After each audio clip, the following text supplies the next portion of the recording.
Thank you so much. Thank you for joining. And again, thank you to Shanti Davis Center and Sunny for hosting, and Sheila for making this possible as well with Shanti Davis Center. And thank you to all of you for being present. So let's take a moment to just have a little meditation for our motivation. So finding a comfortable posture, again, with the spine as extended as possible. And if you'd like, you can lightly close your eyes.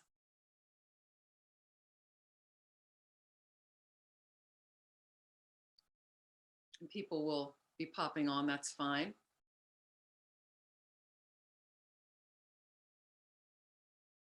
Just begin to deepen your respiration.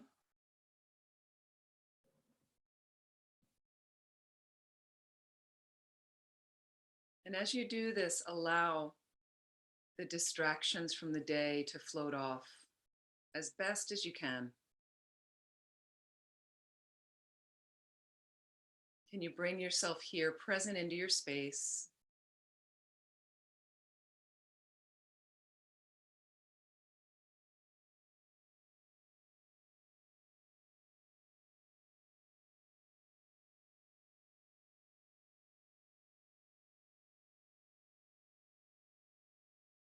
Just reflect for a moment how your week went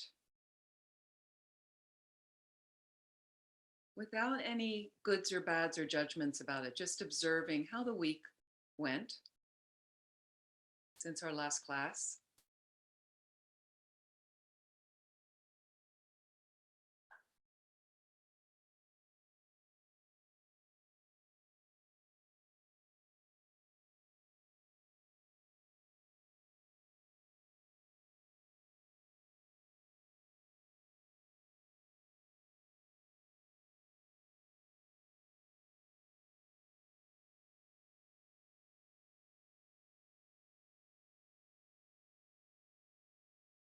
And if you need a little better orientation for the week, that you weren't happy with parts of the week, consider that in your motivation.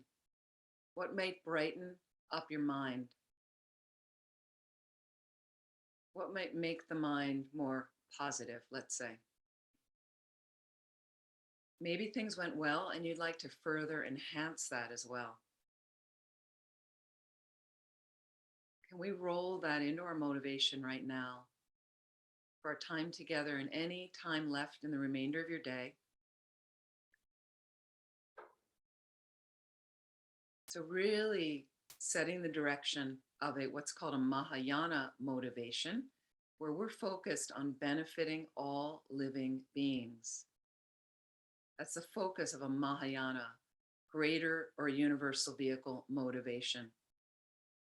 The best way for us to do that, to benefit all living beings, is as a fully enlightened being, a Buddha. Buddha, Sanskrit term for fully awake.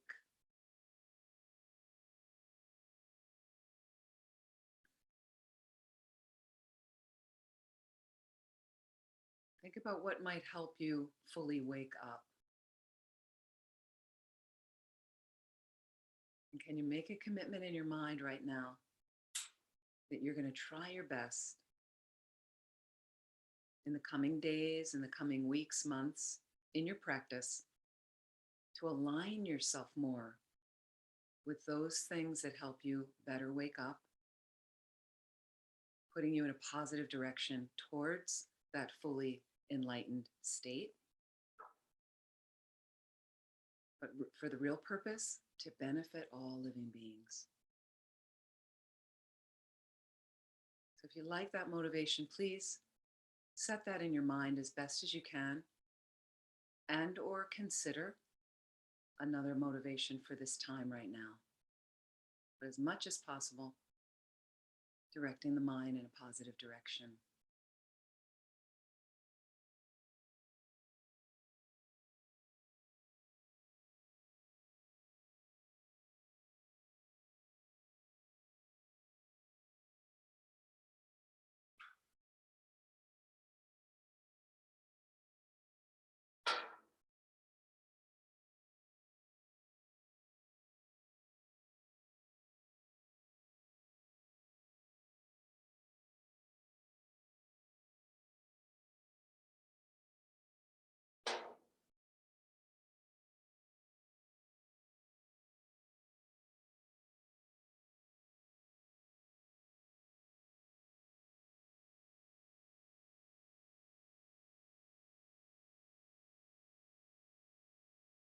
So we were last talking about acceptance, which is the fourth pillar of mind as far as the pillars of joy.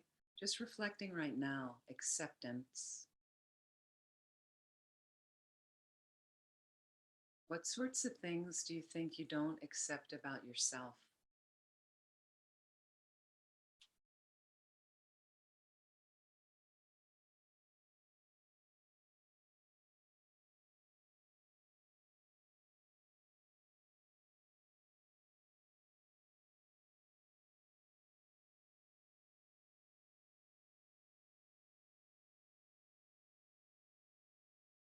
And what if you observed those tendencies, those behavioral traits or qualities in a friend of yours? How would you treat that friend?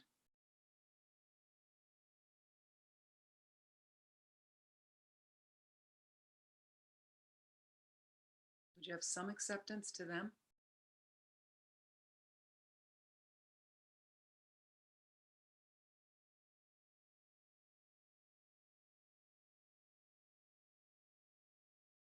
What if you don't have the acceptance with your friend? You notice the tension that creeps up in your mind that could layer some tension in your relationship?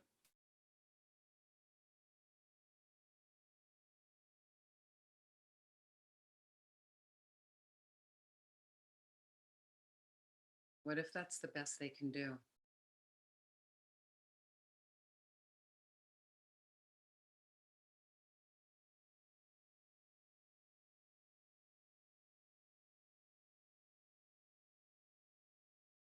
And just ask yourself, is there anything you can do to change this up with your friend, to change that quality in them? Maybe compassionate speaking with them about it, how it makes you feel.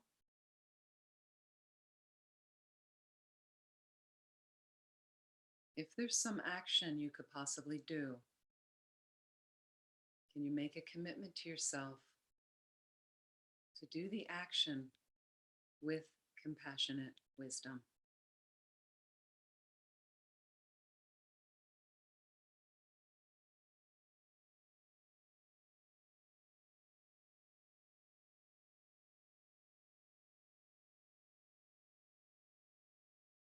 And what if you assess and there's really not much you can do? We can't change other people. Can you practice letting go?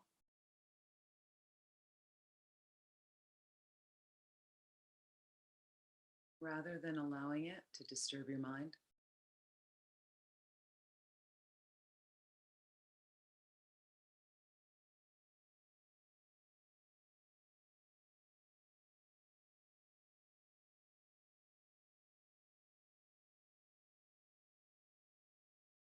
And bringing the direction now back on yourself. What's possible for you to change up that you'd like to change? And can you realistically plan a course that's realistic again, possible? Make a commitment to yourself that you're going to work on this. This is something you can work on.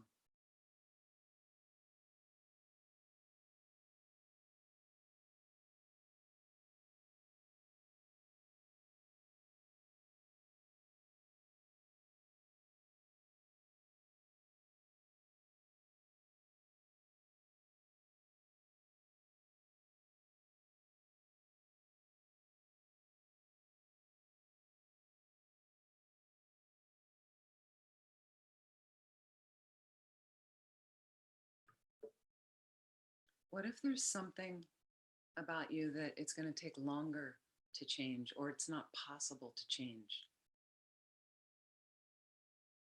Can we accept that part of ourselves?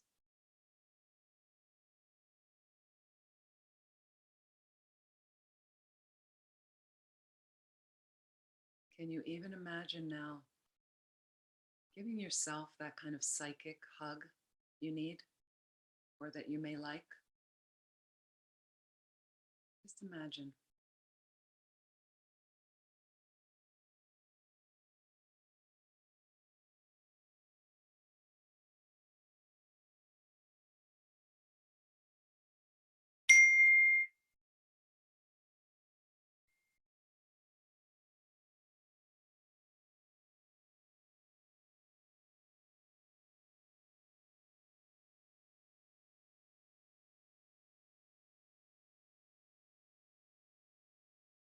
Please relax. And when you're ready, slowly open your eyes.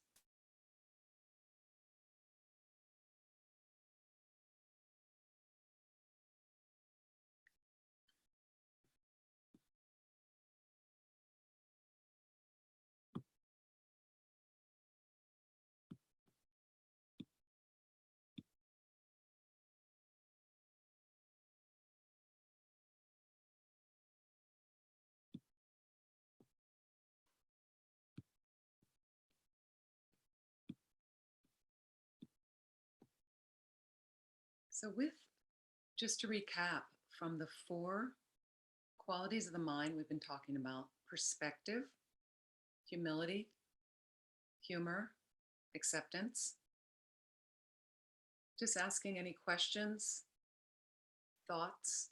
And again, from the homework, some of you were popping in the homework that we sent out midweek. Thank you to Sunny and Sheila. How did it work this week with those, especially humility, humor, and acceptance? Again, humility can help us overcome anger and frustration. Humor can help us with sadness and grief. These are obstacles to joy, right? Sadness and grief, anger, frustration. Acceptance helps us with despair and hopelessness. Any comments as we get started? I had a good experience this week with humor. And I sort of thought it interesting as the least spiritual of the 3 efforts, I suppose. And especially with life just being so ridiculous. So I woke up in the middle of the night, as I often do, and thought about humor stuff. And I went and watched again the Bo Burnham thing, which is a little comedy special. It's called Inside, and it's all about the pandemic and our lives now. And it made me belly laugh repeatedly, like full on, like jiggle everywhere kind of laugh. And that had a very positive impact on me. And I was just kind of intrigued to stop and to intentionally seek that out. It felt sort of grounding, which was really nice. Nice. Humor is so helpful. It really is a good medicine. So thank you, Ross. I think it's really, really helpful. If we can find, constructive ways with humor. I had a couple of meetings this past week, the past few days, and they really, started in a very dense place, but when you just take a little, like a turkey baster, and you just metaphorically insert some humor at an appropriate time. Again, it reminds you of the lightness, that this is about enlightenment, not enheavyment, that so helpful to find the right way, though, the right place. Sometimes it's, there's times when you don't want to insert humor, somebody's talking to you about something serious. But thank you, Ross. I think that's really helpful.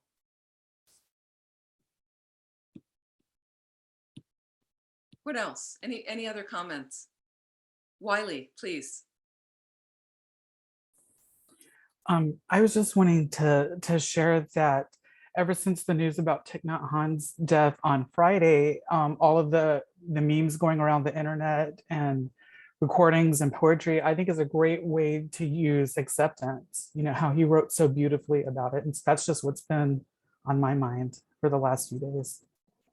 So nice. Yes, very much. I mean, 95 years old, we accept, we knew this was coming. He went back to Vietnam. He had some kind of mental brain issue, so he couldn't speak. And, this is coming to all of us, by the way. Death is coming to all of us. Talking to Ross earlier about, we're all terminal. Sorry to break it to you, but we are. But again, I don't have to stay there. It's about motivating me. What can I do now? If you have a good situation, looking at all of you right now, the fact that you met the Dharma, I think you've got a pretty good situation. And I don't know all your stories. I know we all suffer, some of us in tremendous ways. I get it. But again, can you just, have that little more evolution this time around that's going to get you a better thing next time. Each step could be better, meaning more and more benefit for others, more help, that can be exciting. So the acceptance, definitely, and somebody with a being like Thich Nhat Hanh, an extraordinary being to be on the planet with. I don't know how many of you ever heard him speak in person. I remember one of the things I drive differently because of him. I drive differently. I heard him speak in California many years ago, and one of the things that also, so many gems that came through, but I was doing a lot of driving in California really fast at the time, and I'd gotten a speeding ticket and then suddenly there in the teaching, and he says, and he speaks very slowly, some of you are aware, and he said, when your car goes fast, you go fast. I mean, that's simple. I drove differently after that. Because you ever notice those of you that are fat, like leadfoots, there you are, zipping around. And how do you feel in the car? You're zipping around in your mind. Got to pass that guy, got to be first. I got to be, get out of my way. I wasn't really aggressive driver, but like that. I'm not angry at other people when I drive. So again, that was helpful, but he had so many gems. I posted something on my social media feeds about some quotes about,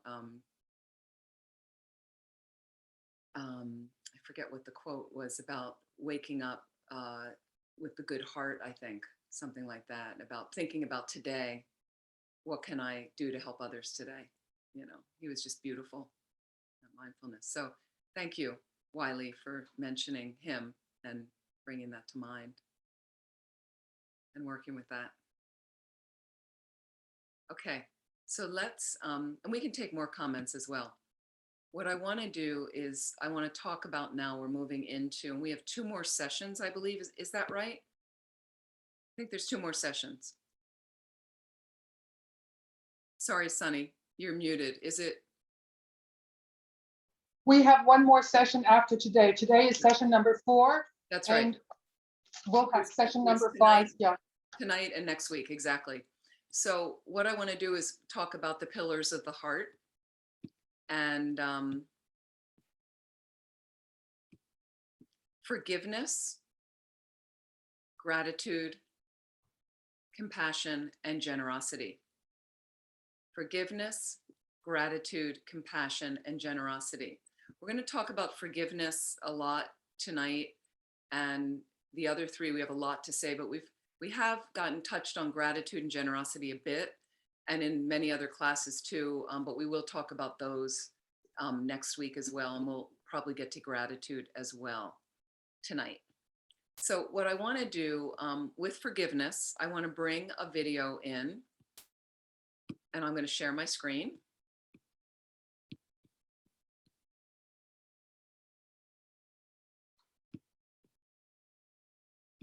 This is His Holiness and Archbishop Desmond Tutu about forgiveness.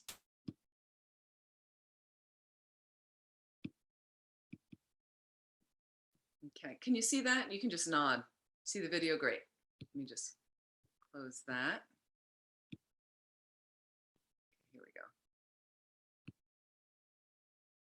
Forgiveness does not mean forget. You should keep memory about the other negative thing. But because of that, there is possibility to develop anger or hatred. That control. That is the meaning of forgiveness. Almost natural response is when I'm hit, I hit back. When you have been refined, you put yourself in the shoes of the other. It is totally wrong. The practice of tolerance and practice of forgiveness is signs of weakness. Totally wrong. 100% wrong. Or 1000% wrong. Isn't it? Yeah, well, I mean, this is forgiveness. It's the sign of a strength. Isn't it? Absolutely. Yes, I was just going to say, those who say forgiving is a sign of weakness haven't tried it. Share the joy. Are you in?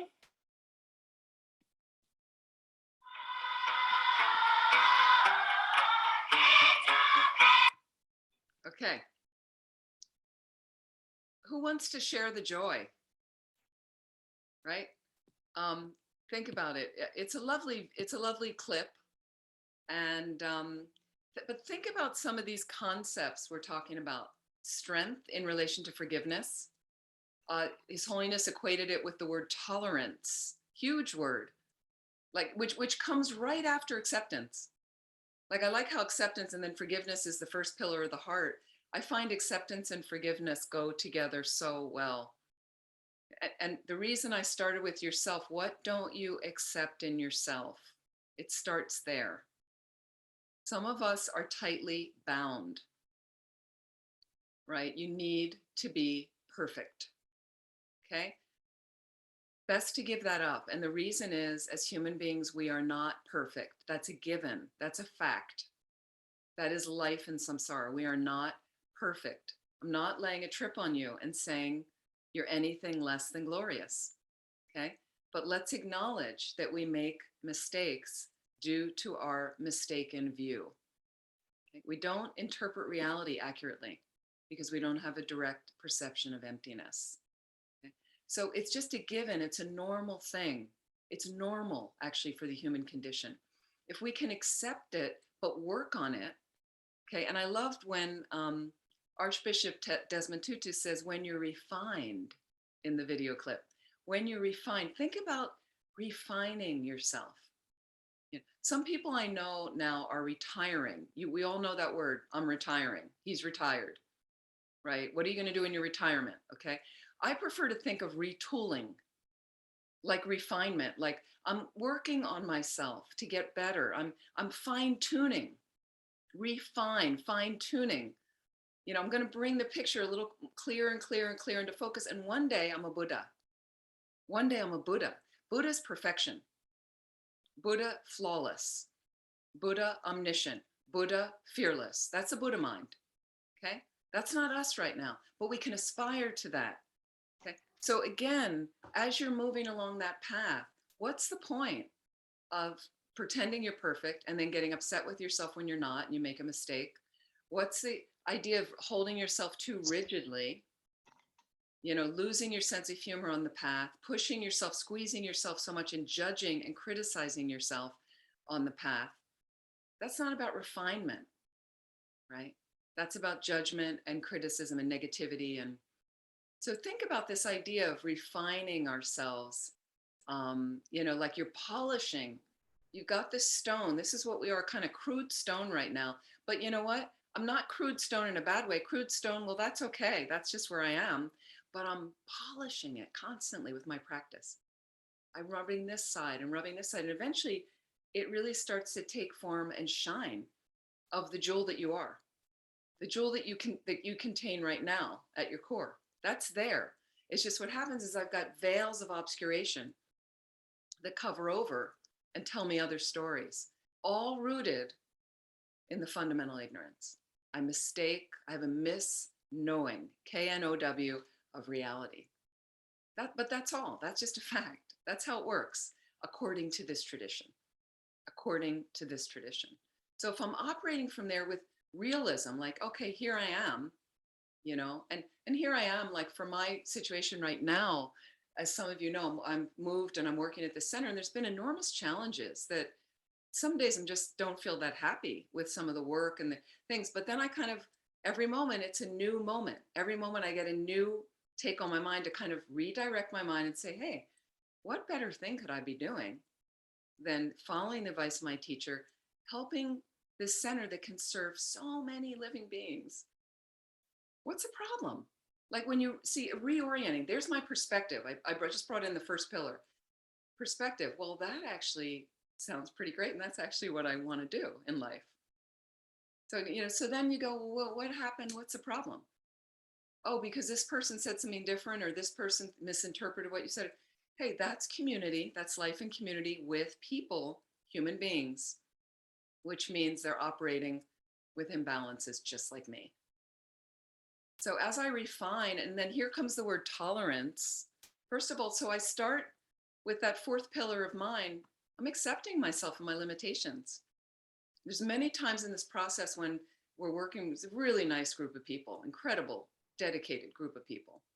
I really, really like them all. And somehow we'll be kind of talking about something, and then we'll look at each other, and I'll see at one point somebody look, and I'll say, I don't really know what to suggest. And that's okay. Like, that's where I am. And they accept that. And so, but me accepting myself, if I'm not going to be some perfect, I'm a Buddha leader, I'm not. I'm not even the leader here. I'm just part of the team. So from the acceptance, and then here comes, we mess up, made a mistake. Somebody said the wrong thing to that person. She misinterpreted it. That's just community. And people say, well, you're Buddhists. Aren't you all enlightened and happy and joyful? Please. We are Buddhists. We're not Buddhas. Not yet, but we're on the path. So the more I can kind of find the tolerance in myself, if there's somebody that does something you're not overly thrilled, but I can tolerate that. There's nothing wrong with them. They're not any lower than me. I do the same thing, actually, sometimes. I can see that in my mind. And then if I want to place a little humor in there, where I'm able to laugh at myself when I do it, I'm lighter with them. And if I have the humility operating to say, I don't know any more than these people. I mean, I'm here for my role. I've got a certain, maybe they see as an expertise, and they each have their expertise that I find super valuable, and I learn so much from them. So it's like, I'm not any better than anybody here. Can I learn? I can learn from everybody. So you got all those operating. Then come the acceptance and the forgiveness. So when people blow it, and people will, they just do, and I myself included, I'm ready to forgive. I'm ready to move into that space, because the other option is when you don't, you continue to victimize yourself, and you allow whatever you see that wronged you to hold you hostage. You continue. The more you hold on and can't forgive. So I like the idea of this in the video, the refined. When you're refined, you see forgiveness as strength. Who doesn't want to sign up for that? And I love when Archbishop Desmond Tutu says, if you're not interested in that, maybe it's because you've never tried to forgive. So that's something to think about. And then think about tolerance, and think about, it takes a lot of strength to forgive. I think it's easy to hold on to being a victim, and easy to hold on to the hurt, and then you ruminate, because they did this to me. They did this to me. They caused this. And you're constantly holding that stone in your heart long time. So as some of you know, Archbishop Desmond Tutu and his daughter wrote the Book of Forgiveness. The Book of Forgiveness. And it's really powerful if this is an issue that you'd like to move into, and that you're struggling with forgiving. Like, people have issues with severe abuse. They were abused as a child, and very, very hard thing to forgive. And abuses of, there are interesting interviews I've watched with Holocaust victims of the apartheid regime in the Republic of South Africa before they were freed. What the torture, the horrible thing, victims of racism, victims of trafficking, all these things. And the ones that really rise above and end up with incredibly positive, meaningful lives have been able to find forgiveness for the perpetrators. And so I think that the Republic of South Africa, where Archbishop Desmond Tutu is from, as you know, was able to get themselves somewhat together. It's not perfect there. You know, they have very high unemployment and crime, but people can more freely now, you know, move around, especially the dark-skinned people that is the majority in the Republic of South Africa. And because they went through the Truth and Reconciliation Commissions. So after all the abuse and all the torture, the abused people were able to talk to their abusers and tell their story, talk about how it made them feel, how it affected their family, themselves, and then be able to forgive and then let go. And some of them now, part of that cycle of forgiveness is you can choose to renew the relationship and have a relationship with the person, which some of them actually became friends, meaning the torturer and the tortured. And you can also choose that you're not going to continue that relationship. And that's okay. That's okay after you forgive. So for instance, if you were abused severely as a child and that person's still alive and in your life and is not really changing, you can certainly forgive them, but let it go and realize that maybe the level of toxicity is too much, that you're not able to have a healthy relationship with them. Even though you may accept them, you may have forgiven them, that's absolutely okay. Absolutely okay. So Archbishop Desmond Tutu and his daughter talk about a fourfold process of forgiveness, which is, again, number one, to be able to tell your story to the torturer, if it's possible, if they're still alive. I've actually done some processes myself in meditation with a person that had passed away. Okay, so I visualize them in front of me, which you can do as well if they're gone or if they don't want to do the work with you. But what to do is, if you can get the person in front of you, get somebody safe with you that will be there with you, and you make an agreement to meet. And that's what they did in the Truth and Reconciliation Commissions and in that work. A lot of companies have done that work. A lot of communities, I've been involved in that in communities as well, to do the work. As long as it's a safe container for everyone, you tell your story. What happened to you?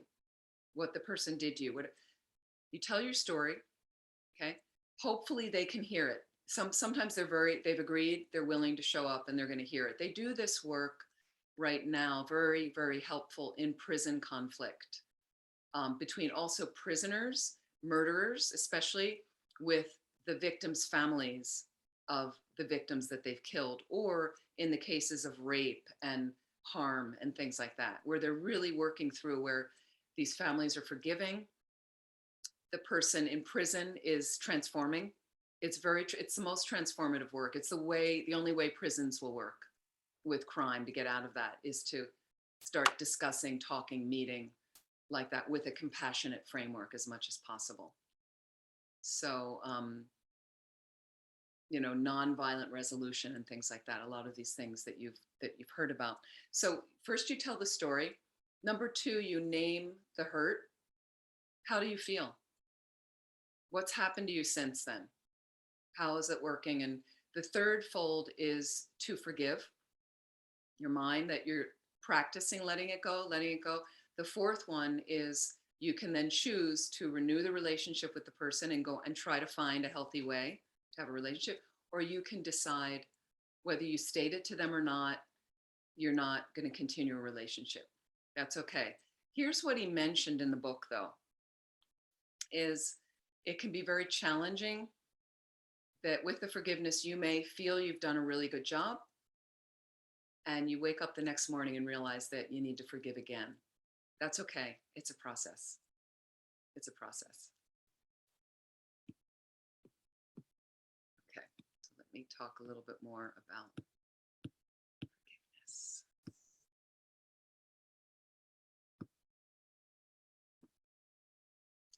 So when we accept the present, we can forgive and release the desire for a different past. Okay, think about that. When we accept the present, we can forgive and release the desire for a different past. Quite powerful words from the book. A lot of what happens is Rumination is about the past. You go over and over and over things that keep you up at night that happened. Okay.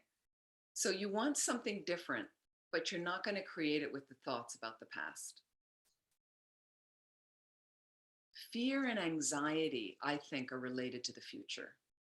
Fear and anxiety seem to be rooted in what's going to come, the unknown, what might happen. This could happen.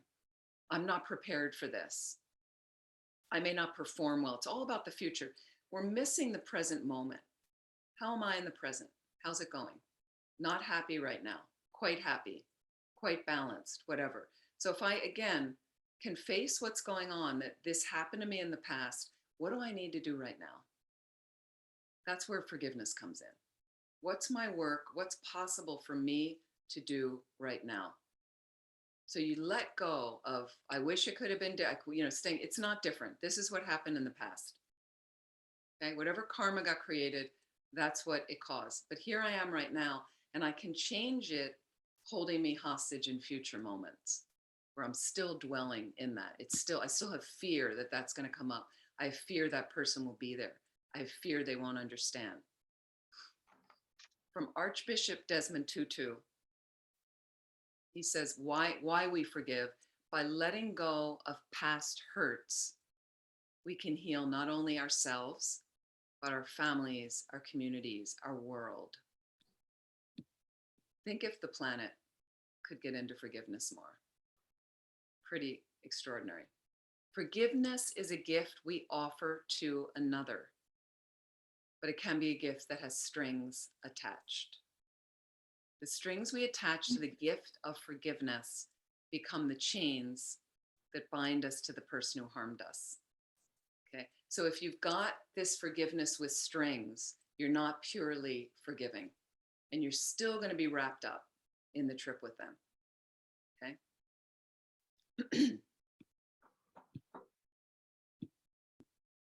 Unconditional forgiveness is forgiveness as grace. Okay, a free gift that's freely given. Unconditional forgiveness, again. Think of the word grace.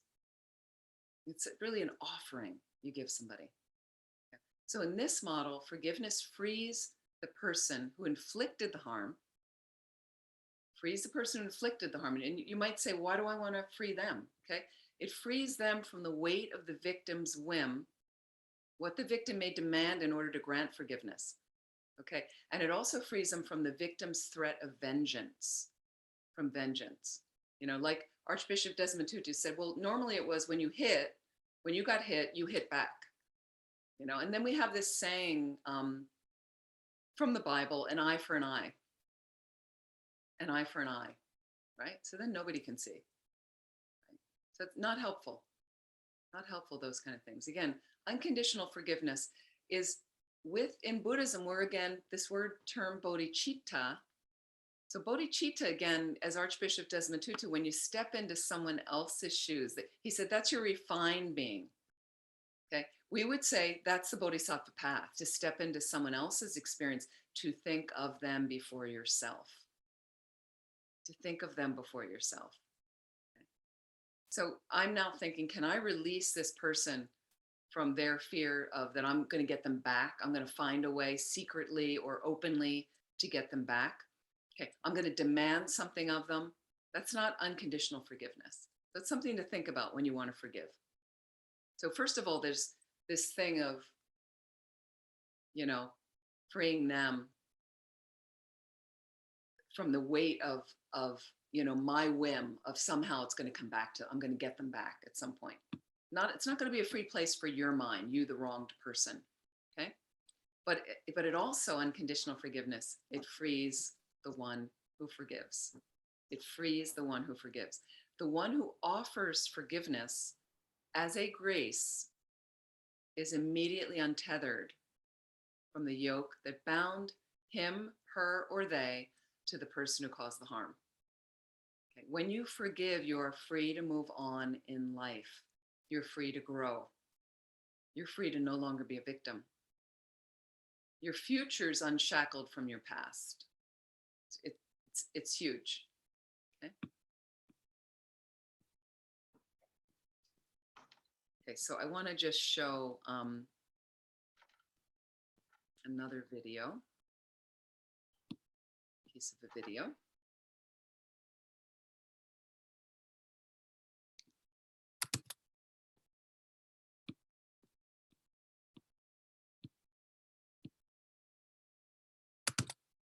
I will share my screen.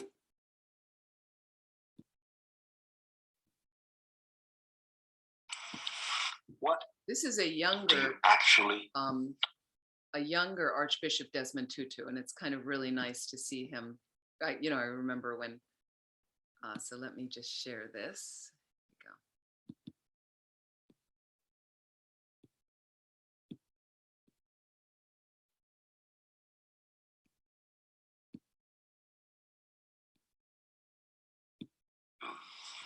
when you forgive someone?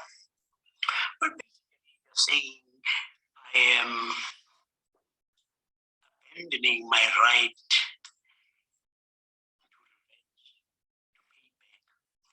I mean, by the fact that you have abused me, you have hurt me, or whatever it is that you have done, you have wronged me.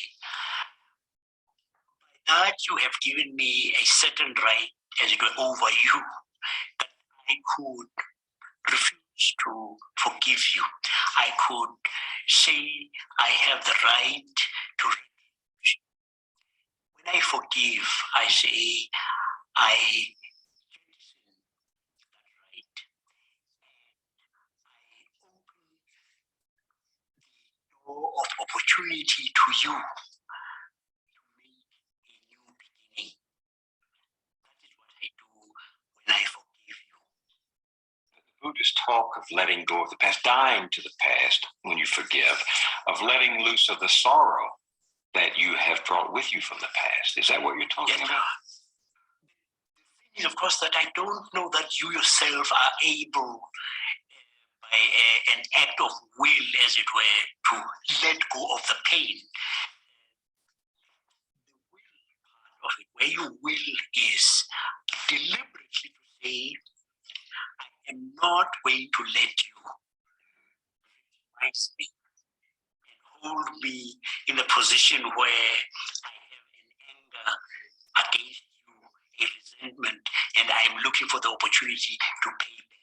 I am saying I want to let go of that right, and begin to work for the possibility of restoring the relationship. Do I have to do anything, the person being forgiven?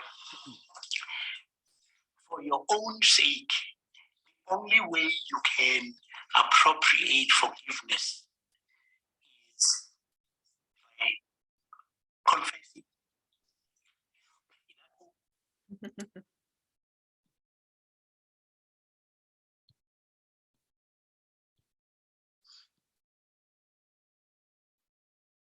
So quite powerful when you think of,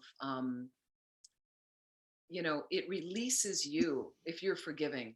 So it's a very different mindset from a lot of the way our culture operates. That again, I was a little bit disturbed when 9/11 happened. Well, we were all disturbed, but I was out of the country, actually trying to get back into the country, but I was told the United States was closed. Right? Have you ever heard that before? At the airline counter is what we were told. So, and what I finally got to a TV to see our president at the time talking about vengeance, like saying, well, we're going to show them. That was the response. So how sad, I thought, because we had an opportunity to dialogue, to ask the people that had done this to us, kind of, what do you want? What's like, can we talk? But instead of it's just, we're going to get back. So if you're a kid who sees that on TV, but it's the president, then you feel like it's condoned, that vengeance is a way to go. But again, it holds you hostage. And again, you're always tethered to that person that harmed you. So I really like when Archbishop Desmond Tutu and His Holiness talk about the release that you get, that the potential release that's there. And again, if you need to be forgiven, can you confess? Can you apologize? Is that possible for you? I find it a huge space of mind. I've just noticed running centers, and I'm not running this center right now, but in the past of running centers, there's guests that show up, and there's problems, and staff get upset about things, and they want someone to blame. It's kind of, for some people, it's just a natural tendency, maybe from our culture. So often they'll blame the person at top, making the decisions, the director, a lot of times. And I many times just easily apologize because I don't mean to disturb anyone. I don't have all the answers. And I'll just say, the reason I made this decision was because of this, but, I'm sorry, maybe I made a mistake. And I'll certainly get opinions at times if I don't know, like that. But you can just easily apologize. And we have this Lojong statement. Lojong is mind training, very famous one. Offer the victory to others. Offer the victory to others. Now, again, please put it in context. Please put it in the proper context, meaning offer the victory to others it's not that you're giving up and that your opinion doesn't matter and that the other person might not have done something wrong and things, but it diffuses tension and conflict. And we need to start dialoguing from there with the diffused tension and conflict. If you're dug into your sides and I'm kind of like, I know I was right, so I'm not going to apologize or say, and this person's wrong. If you just stay there, you're going to end up polarized. But if I can eventually just say, okay, that's what they believe. I understand. I'm so sorry. Whether I think I did something wrong or not, I can always say I'm sorry for whatever tension, whatever disturbance to the mind, whatever I've created that disturbed their mind. Absolutely, I'm sorry for that.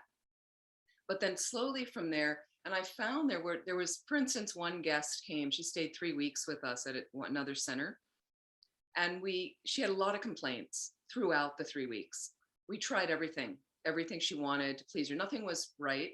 At the end, she demanded to see the director, that was me at the time, came in with a 5-minute tirade of what was wrong. And I just listened. And as soon as she kind of took a breath, at one point, I just started apologizing, which she didn't expect. She wanted to fight. Like, it was a way she went through space. She wanted to kind of fuel this, and she was hoping, attack me and then I'll start fighting. And I just profusely apologized. I really was sorry. We didn't do anything wrong. I didn't think so. I had heard all the few weeks from our staff, what was happening. So but I was really sorry that we didn't meet her expectations and that she was so upset and that it wasn't what she had thought it would be. And I really went through this a few times she had no fuel on the fire to continue. So it kind of stopped her in her tracks. And then we started dialoguing. And then she started saying, well, it wasn't that bad. And, because there wasn't any tension from my side. There wasn't a wall she kept banging into that. So we have to try to harmonize on the planet. And it may mean offering the victory. But in this just case of forgiveness, think of the release from your side that you can achieve, the moving into the present. And I loved what Archbishop Desmond Tutu said, to renew the relationship, to find a new, and I'm going to add, healthier future for mostly for you, but think about you going forward with less of that abuser in your mind continuing to hold you hostage or continuing to be tethered to them. Very powerful place for you. Very, very powerful. So let me go on a little bit. Okay, and as His Holiness said, the invitation to forgive is not an invitation to forget. Okay, so something did happen to you. So again, if you're in the face of an abuser and they're a family member that you still live with, you don't forget, and you need to protect yourself because you didn't forget. But it doesn't mean that you can't forgive and come from a more spacious heart, mind experience. But it's not about just like that never happened. That's why it's important, I think, with that fourfold path of forgiveness, to tell your story, for other people to bear witness to your story of what happened, especially the abuser. But you can untether yourself from it through forgiveness again and again. So forgiveness is also, it's not an invitation to claim that an injury is less hurtful than it really is. We're not minimizing your story. We're not saying, well, I mean, her whole family was brutalized and you were just raped. So, her family was murdered. So that's more important. No, we're not saying that. It's also not a request to paper over a deep fissure in a relationship, to say it's okay when it's not. That's not forgiveness. It's not okay to be injured. It's not okay to be abused. It's not okay to be violated. It's not okay to be betrayed. So that's not what forgiveness is. But really this release, very strong release, it's an invitation to find healing and peace. Healing and peace. And I would, if you're interested, has anybody seen or heard about Ava, is it Core, the Holocaust survivor? Some of you may have seen videos. I can play one in maybe next week or something. She talks about her experience. This is a woman that went to Auschwitz with her family. She was a twin. So who was the doctor, Mengele, is that how you say his name? Who did experiments on twins in concentration camps. And she talks about it and talks about how she has survived with forgiveness, to let go that past of what, and these are atrocities, but EVA, and her last name is K-O-R, if you're interested to watch her passage, her path. So here's what happens when you don't forgive. Let's think about this. Unforgiveness robs us of our ability to enjoy and appreciate our life because we're trapped in a past filled with anger and bitterness. Okay? Forgiveness, including self-forgiveness, allows us to move beyond the past and appreciate the present. Okay. We are going to go to some breakout groups. And let me just find my exercises here.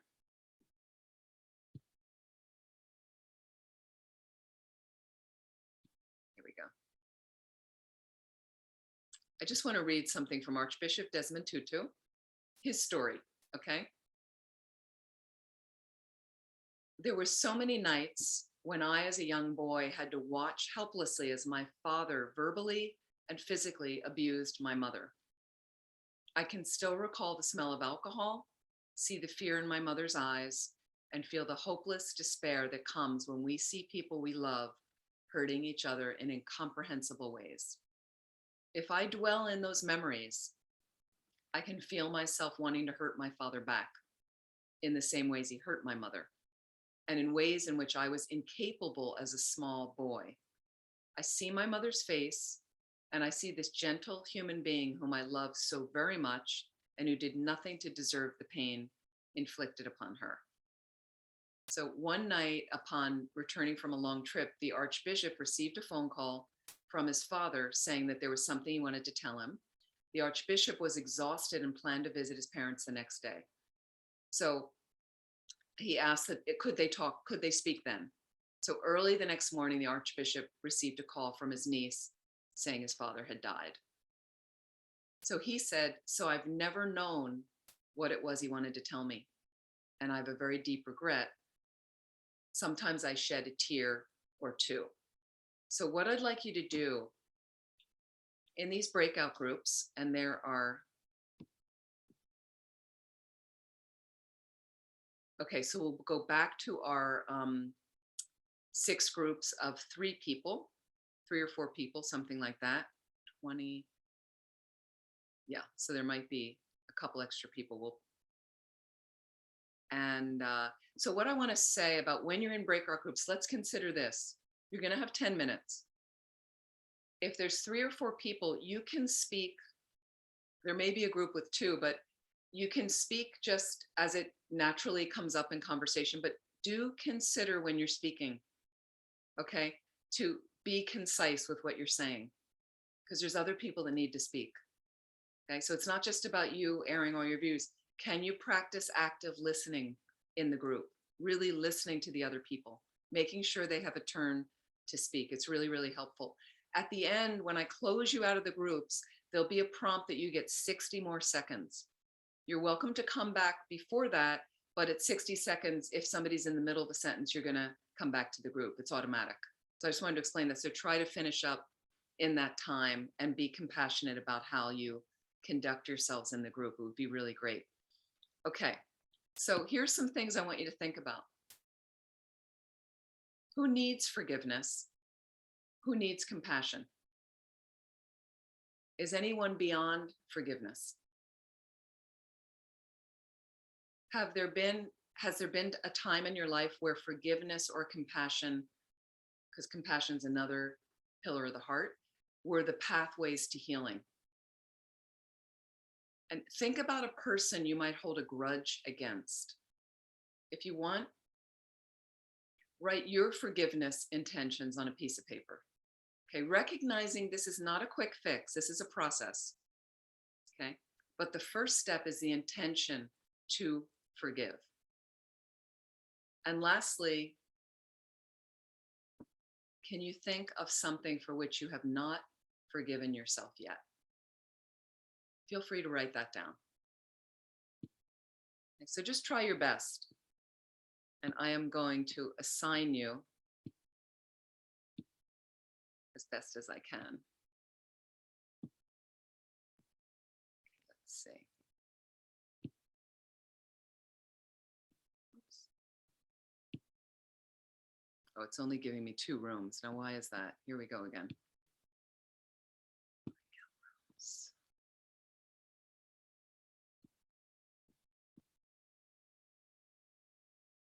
Oh, add a room. Got it.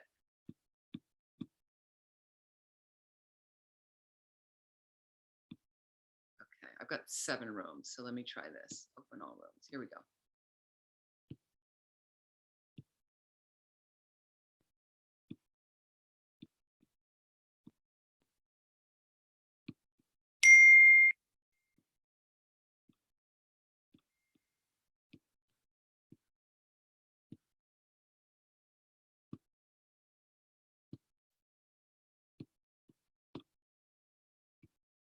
It's not letting me assign some people.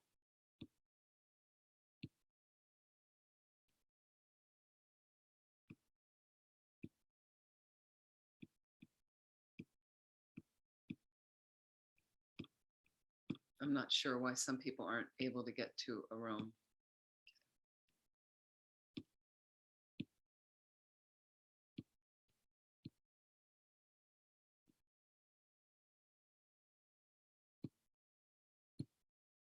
Okay.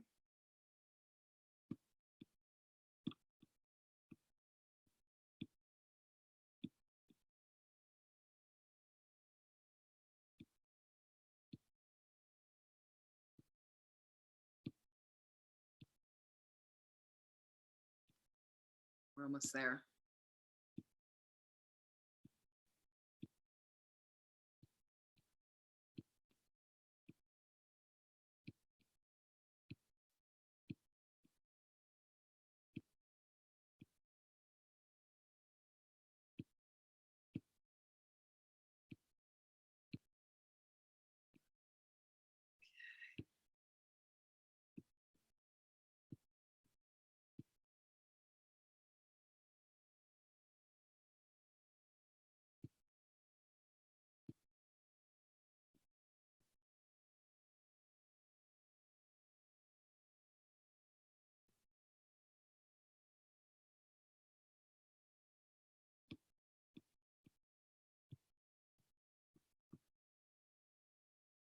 Okay, so Sherry and Lamo, are you going to a room?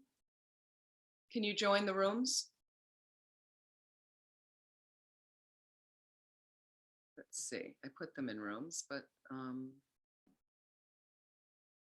You have Lamo in room 6. yeah, and I have her in room 4 as well for some reason. So, okay, but somehow they're still showing up here, which means they haven't gone to their rooms.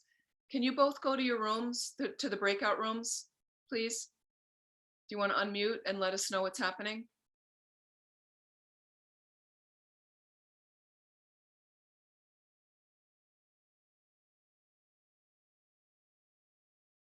I'm not sure what's going on. Okay. I think people are in their rooms. I take it. Okay. Yeah. All righty. So should we stop the recording for a moment?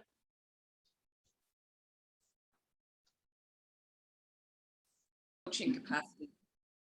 Thanks. In a coaching capacity, is Mary's question is, what do you do if you're facing a perpetrator that you don't feel safe with? And the main thing is to get people there you feel safe with. So there's mediator, there is, sorry. Actually meant is, what if you just don't want to meet with your perpetrator at all? Okay. Like how do you forgive just from, within, without involving the abuser?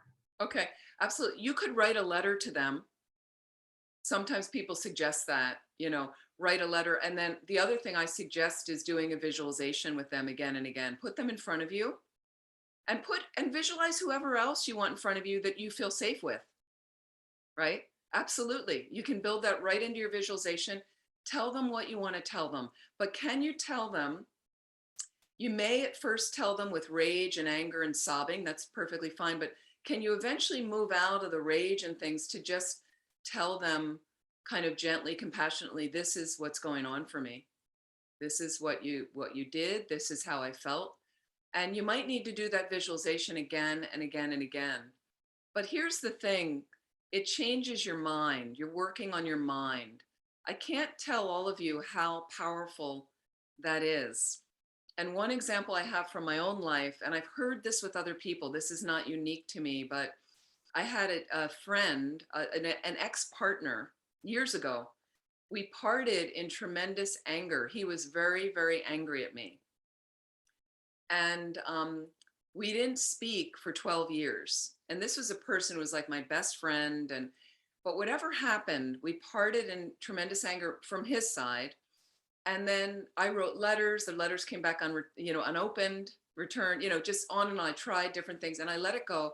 And then after a while, I thought I need to clear this, I need to do something. And so I did visualizations, not all the time, maybe over the course of like a few months. I put him across from me and I over and over said what I needed to say, asking for forgiveness. That whatever he was holding, over and over, just talking about it, with him in front of me. And at one point I felt clear, I apologized, I said what I needed to say, that I apologized for the confusion and whatever I had done, and really tremendously feeling it again and again and again, just even silently sometimes, just apologizing in my mind with him there and saying what I needed to say, talking about how much I appreciated his friendship and who he was, and over and over. And then eventually I felt cleared of it. I felt like, I think I've done the work. I can't really do anymore. Like I've said what I needed to say and I let it go. And a week later, he contacted me in friendship. I'm not kidding, after 12 years. I mean, I remember being like, it was just really surprising, or, something. And he's one of my best friends today. Like, so somehow, honestly, those kind of situations convince me more and more everything comes from the mind. So you change your mind, the external has the potential to change, including those relationships with people. Thanks. That was a really great answer. Who else, what other things from your groups, please, from your breakout groups, that anybody would like to comment on, or anything surprising, anything challenging? One thing that came up in my group is accepting one's own role in a relationship. And when that role causes a chain reaction, forgiving the other person while also forgiving yourself. Yes. And forgiving yourself for expectations you may have had in the past or also in the now was also a big thing. Fantastic. Beautiful. And do you pronounce it Aaron, your name? Yeah, Aaron. Saying it right, Aaron? Okay. Thank you very much. Aaron, where do you live? New York. New York. Okay, great. Thank you. That's really beautiful. No, very powerful. Like, because one of the lines was, what haven't you forgiven yourself for? And we miss that step. So often I'm holding somebody out there like they did this to me, they did, but because there's something I'm not letting go in myself. So absolutely. Thank you for saying that. Any last comment about how were your breakout groups today? I'm teasing you. It I was tried to great move being, you around, great but being with the New Yorkers, oh, I Aaron, put you with the New Yorkers. Okay. Aaron and Matt. Oh, great, great. The New Yorkers are fun bunch. Absolutely. Jeff was very happy to be on our group again. Oh, and who was together with you guys? Was Jeff.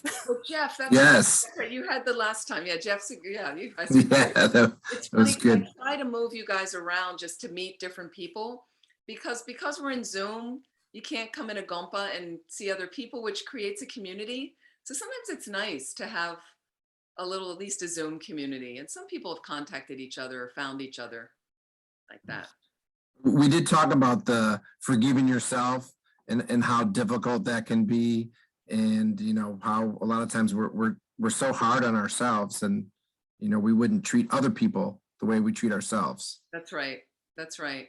So if you want to get into self-compassion techniques, which I have taught courses to some of you on that, I'm doing that again in May in a weekend for our center in South France, self-compassion, where, you know, one exercise that Kristen Neff talks about is being your own friend. How would you treat yourself if you were your best friend? So meaning when you have a friend who's struggling and they come to you, and think about the tone of our voice and how kind we are to them and listening to them and, oh, what's going on? But then when we're struggling like that, we're really hard on ourselves. You know, is that appropriate really?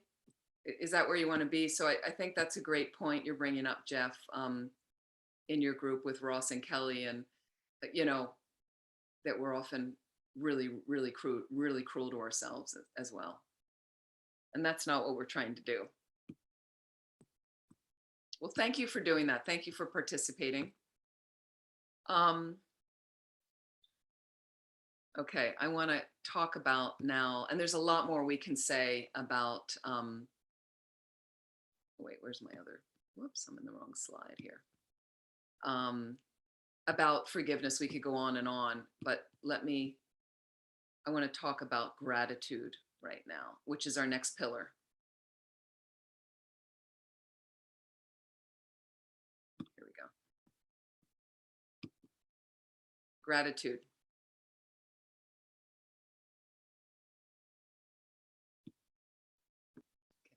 Gratitude is the elevation of enjoyment. Okay, the ennobling of enjoyment. Just think, you know, we know what gratitude is. Like it's also gratitude is the recognition of all that holds us in the web of life, all that has made it possible to have the life that we have and the moment we're experiencing. You know, so one thing that this comes from that reminds me of is, as many of you know, is in order to get enlightened, you need to practice something called the 6 perfections. You need to perfect that behavior. Generosity,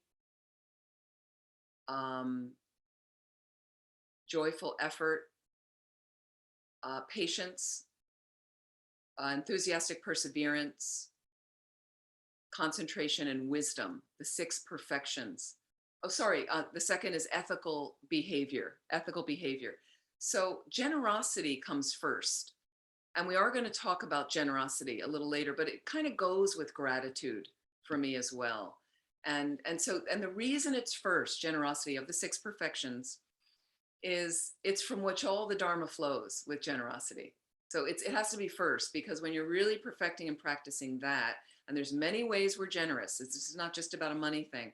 There's many ways we're generous, is all of the spiritual realizations flow from there. That. So with gratitude, but think about ennobling enjoyment in life, you know, making a positive mind state possible. Okay. And again, I love how it says it holds us in the web of life and all that has made it possible to have the life that we've had and the moment we're experiencing. You know, in a sense, every moment is a gift. Can you come into that? Every moment is a gift.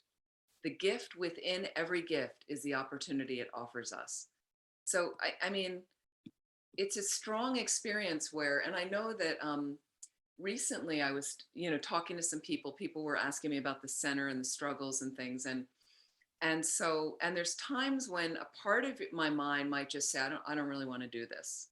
It's too hard. I don't want to do it. And then some things show up that I may label hard. I may label difficult, or I may label, I don't want to do this. Right. And then sometimes the jewel starts gleaming, and this could be the jewel from here, my Buddha nature. We all have it in us. That I mentioned, you're polishing, you're refining, right? And what happens is occasionally one facet may get a little clear, and some light gleams out, okay? Some kind of enlightened experience that shows me, like illuminates something. And then I go, this is really cool. Like, it doesn't get much, but this is an opportunity. This is a gift, in the gratitude of really, I remember like living in Pennsylvania, and I could go back there, possibly, but living in Pennsylvania during that first year of the pandemic, and I got off the road after 16 years. So I never really had that kind of downtime in years. And there was something great about the rest I got, because I think I really needed it. That's valuable. But there was something nagging at me almost every day of, is there a better way for me to serve? Is there some way I can be doing something more beneficial? Because a lot of it was I was teaching and focused on students and doing this coaching on the side.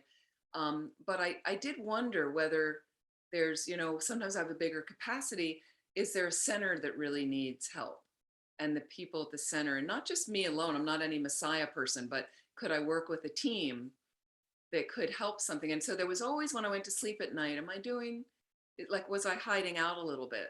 So when I think about that and that mind state coming here, and when I go to bed at night, I'm like, I use the day as meaningfully as possible. I really invested. So gratitude comes from there. And can I appreciate, that every moment is a gift, even the most difficult moments. So now I'm not saying you're abused, that moment is a gift. No.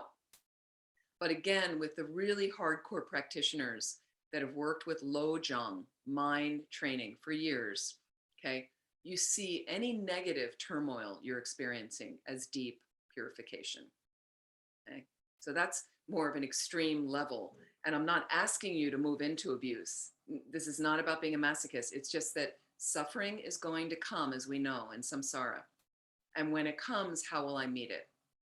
And we can meet it with gratitude. There are high-level practitioners I know that ask for problems. Yes, like down on their knees, asking for problems. I think it was a little, and I'm not a high-level practitioner, but there was a part of my mind in Pennsylvania, or just during that pandemic year and we're still in the pandemic, that was a little bit asking to turn up the volume on my practice, through, knowing that it would be, knowing serving centers, because I've done it for years. And I know that there's many, many challenges, many times, many challenges that I might in my mind say, I don't like this. Okay. But that's just the I saying they don't like it, which doesn't really exist. It's just a hallucination. So again, if I can show up with gratitude, let's look a little bit more at gratitude. And one thing before we close, I do want to mention, we're going to close soon, is I'd really love you to continue this week as homework to think about forgiveness. What didn't get covered for you tonight? Again, what do you need? Please keep exploring. What are you not forgiving yourself for? How would you like to do that work? Who else are you not forgiving? Who are you holding to some major other level that continues to hold your mind in a vice? What's going on for you? And then let's look at gratitude, which tends to loosen up that experience of holding rigidly that somebody's harmed. I'm always harmed. I'm a victim. What are you grateful for? What are you grateful for? And get creative. I'd love to hear the creativity. Okay. When you're grateful, you're not fearful. When you're not fearful, you're not violent. Okay. When you're grateful, you act out of a sense of enough and not out of a sense of scarcity. And you're willing to share. If you're grateful, you're enjoying the differences between people, and you're respectful to all people. A grateful world is a world of joyful people. And that's from the Benedictine monk and scholar David Steindl-Rast.